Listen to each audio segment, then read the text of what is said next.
We live in a truly strange world right now. And beside it going to all hell, it's also going electric, whether you like it or not. But is electrification all that bad? Is it really? I've never driven an electric car before in my life, so I decided to start with a weird one. I present to you BMW's high school science fair experiment, the 2022 Mini Cooper Electric.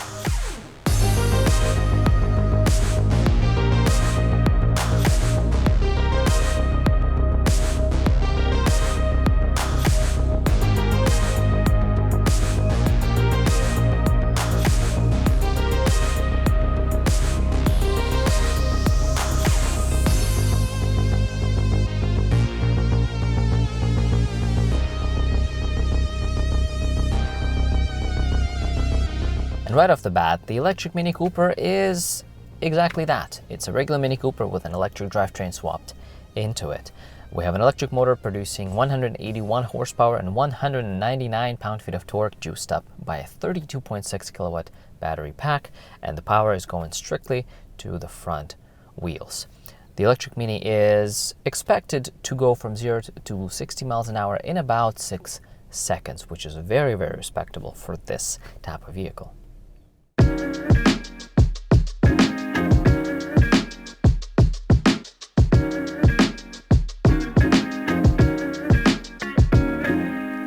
And this being a regular Mini Cooper with an electric drivetrain in it, there's a lot that is familiar here, and also a lot to like as well. The styling, I love it. I personally genuinely really like it. It's goofy, it's happy to see you. It's a very positive car to look at. And I really like the Moonwalk gray color. I think it's the right color for the car. We also have the optional blacked out trims around the headlights here and there, and also the electric green or lime green, whatever you want to call this color of the accents and the rearview mirrors. I think this package looks visually very appealing. Very good looking car. And we also have the Union Jack taillights, which is tacky, but at this point kind of a mini classic. In Canada, we get 3 trims available for the Mini Cooper Electric: the Classic, Premier, and Premier Plus. Right now we're in the Classic trim, the base trim for the model, and it starts at $40,990 Canadian. It's not a cheap car, but it is also a premium product no matter how you look at it. And if you look at the competitors, this is not a particularly expensive electric car on the market. It's pretty comparable with the competition. And in the interior, if you've seen especially my 2011 Mini Cooper review, you will find a lot that's familiar and a lot to like as well. Mini likes to hold on to their traditions and their quirky retro styling, so we have a lot of toggle switches and these little braces in between the toggle switches as well. The buttons are pretty straightforward to use. Usually in Minis, everything is pretty straightforward to use except the infotainment in this one, which I'll get to in a second. Up top we have some more toggle switches as well, and my favorite, the ambient lighting toggle that changes the colors for the ambient lighting in the entire car, which looks a lot better in the modern Mini than the 2011 one, but everything is for the most part very similar to the one from 10 years ago. I like the steering wheel a lot. It is thick, plush, wrapped in this leatherette. Nice stitching here as well. It doesn't have the grip behind for the other 3 fingers, but it is also not really a performance-oriented steering wheel. And it is heated. And this being the Classic trim, some of the features that it doesn't get as opposed to the higher trims are the Harman Kardon sound system, the power folding mirrors, auto-dimming mirrors, the larger infotainment screen, parking sensors in the front and the rear, and also the real leather interior, even the Napa leather interior in the Premier Plus. But to be completely honest, Premier trim is $5,000 more. Premier Plus trim is $8,000 more. So really, the Classic trim is pretty much, in my opinion, the sweet spot for the Mini Electric, because would you really pay extra $8,000 for power folding mirrors and auto-dimming mirrors and parking sensors? The only downfall of not having the higher trim is the Harman Kardon sound system, because the sound system in this one is acceptable, but it's nothing to brag to your friends about at all. Another thing that I like is the digital gauge cluster, which is really just this capsule pill-shaped screen, and it is part analog because I do see the hand underneath the plastic or underneath the glass, and we do have the screen in the middle. It is a very straightforward gauge cluster, very easy to read. Nothing extra, which is kind of unfortunate. I wish it was a bit more customizable than this, but really it is very easy to use, it is very straightforward, and I have very little complaints about it. One really cool thing that I want to bring your attention to is this circular rim around the infotainment, and this rim is lined with these dynamic LEDs that are always changing and they're always moving and always lighting up in different sequences and different colors. And the point of that is really they react to any sort of input that you make in the HVAC control system or the volume knob, for example. And as you're rotating it, it will show you on this rim, the lights will light up in a sequence to show you how much input are you doing and where is the volume, for example. The higher the volume, the further it will be down on the circle, and same with the HVAC controls, with the temperature and the airflow. It is just really cool, and I think it also serves a purpose as well when you're driving, when you're just looking ahead, you're simply rotating the knob. You can actually see from the corner of your eyes this big circle, this big colorful circle, and it shows you where on that circle how much you're actually adding of airflow or temperature or volume. It's definitely a gimmick, but it adds that little bit of oomph, that little bit of excitement, a little bit of spark to the interior that, especially in the area that you wouldn't particularly expect that much excitement. But one thing that I have to drag the Mini Electric for is this infotainment. It is not terrible to use on its own. It is touchscreen, and we do have this the joystick and the knob down here as well. It is not a terrible infotainment per se, but where it feels personal, it feels genuinely personal and ridiculous that for this money you're getting an infotainment that does not have Android Auto. You get Apple CarPlay, but you don't get Android Auto. For 40 grand in 2022, I would expect even wireless Android Auto, but we don't get Android Auto at all. And me having a Samsung, do not mention that in the comments. Me having a Samsung that I love, I'm an Android person through and through. Me having a Samsung, this was ridiculously inconvenient, especially when I can't even, like when I connected my phone to via Bluetooth, I wasn't even able to change the songs with the buttons on the steering wheel. It wasn't like recognizing it. Me playing music from the Spotify on my phone, it wasn't recognizing it. So I actually wasn't able to switch songs from the buttons on my steering wheel while driving, even via Bluetooth. It's ridiculous, absolutely ridiculous. No. Android Auto and Apple CarPlay are absolute standards of the industry at this point. And for this much money, in this type of product, it is an absolute necessity. The rear seats are tiny, the trunk is small, we know that, it's a 3-door Mini after all, but what I love is that the Mini stays small despite the times. It stays small, and I really like that. When a lot of other cars, and especially the competitors, they have gone larger, they have gone bulkier and fatter, the Mini stayed small, and I do want to commend Mini for that. But of course, the main attraction is the driving experience and this drivetrain. We have 4 driving modes. We have the Sport, self-explanatory, we have Mid, which is normal, we have the Green and Green Plus. The Green mode is basically a more battery efficient way to drive. The throttle response gets a bit softer, you have to put the pedal down quite a bit to get moving.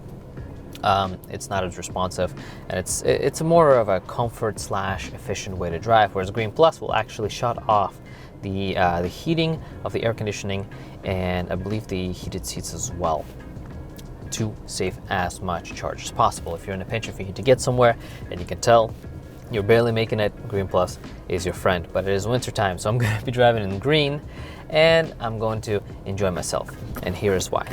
We're gonna get out on a highway, and all you gotta do, just put your pedal down.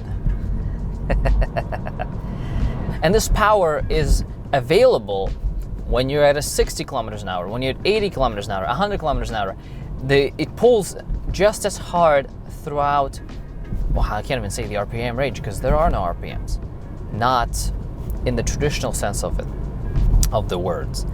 But it's always available the way that it's not available in a gas engine car. Right now I'm going 60 kilometers an hour. I'm gonna floor it. This is ridiculous. This is ridiculous. This just doesn't feel real. This feels like a bumper car with power available at all times. It pulls so hard. And I think really what it's kind of handicapped by is the fact that it is front wheel drive. So the power oftentimes is just impossible to put down, especially in winter, on winter tires. Right now, it cannot put the power down. It genuinely can't. And when we turn off the traction control, I don't believe it actually fully turns off because it still interferes. And because you're not accompanied with sound, the feeling of speed is not nearly as pronounced either. So you can be going you can be going at speeds a lot higher than you think you would because you can't hear the car going fast except for the tire noise. However, the electric Mini experience gets even crazier when you put it into sport. Oh.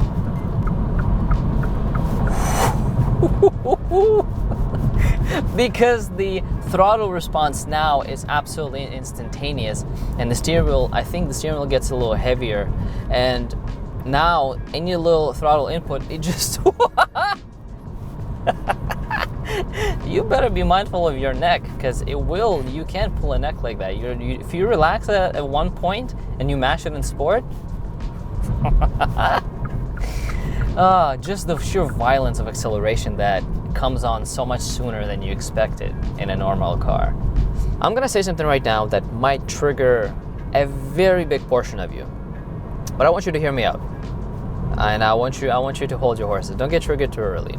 But right now that I'm surrounded by internal combustion cars on the street, and I'm in this tiny little electric pocket rocket with instantaneous throttle response and incredible driving dynamics.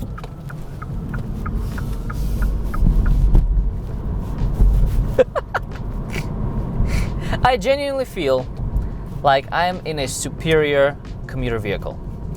What I mean by that is the acceleration and the power is available on demand at all times. It handles very well.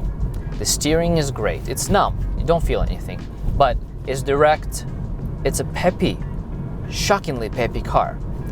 And because of the electric drivetrain, I can zoom in and out of traffic and overtake people so much faster than 99% of cars around me. And it's not even about the sheer power because it doesn't have a lot, right? On paper, 181 horsepower and 199 pound-feet of torque.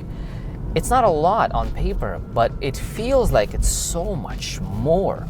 And the delivery, the way the power is delivered is shocking, pun intended, every single time. And I know I can zoom in and out of traffic a lot faster than any other car around me. And this has made driving in traffic and in the city and just taking those opportunities, those gaps that you probably would not be able to take or would not dare to take, would not have the balls to take in a gas engine car.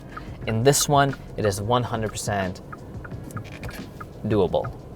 It's doable, and it does it with such ease that it genuinely surprises me every single time. However, as good of a commuter as it is also very flawed. The lesser of the two flaws is the regenerative braking.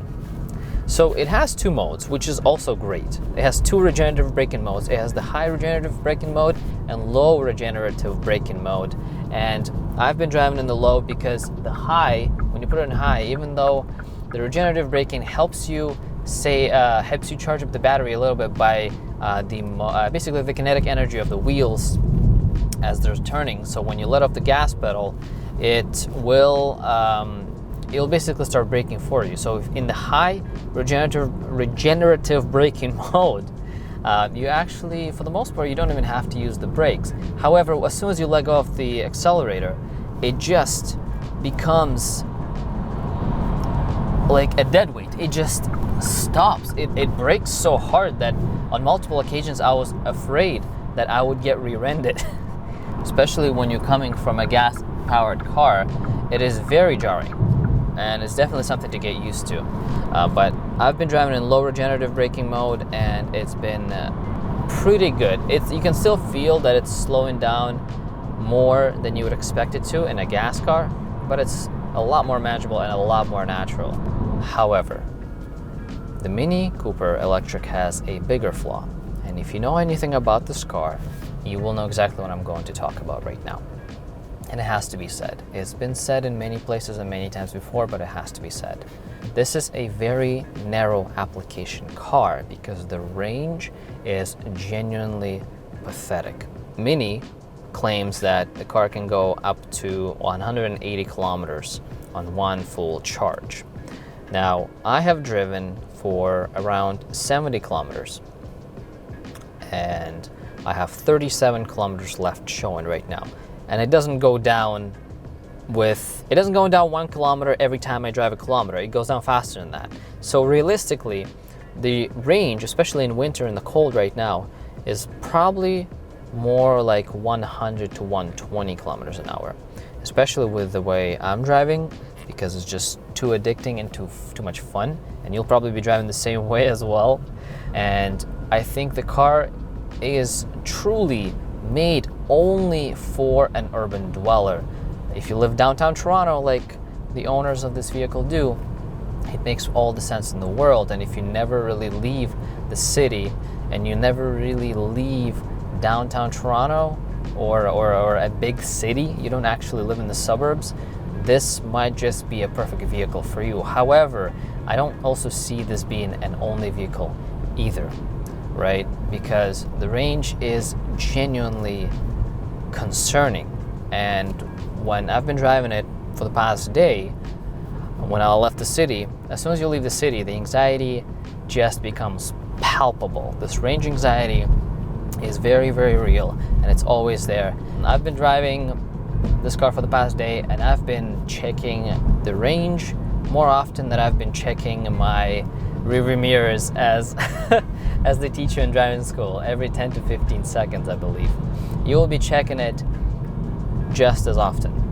So if you fit that criteria, if you fit that narrow criteria, this is exactly the car for you. Maybe not as a first car, but as a second car, or if you truly don't leave the city, this will work just fine. It's small, comfortable, it has all the amenities, it is nice to drive, it's quiet, and it's electric. It's genuinely a relaxing place to be, minus the range anxiety. But in the city, in the heart of a big city, I don't think that will matter nearly as much. Thank you so much for watching, and I'll see you in the next one.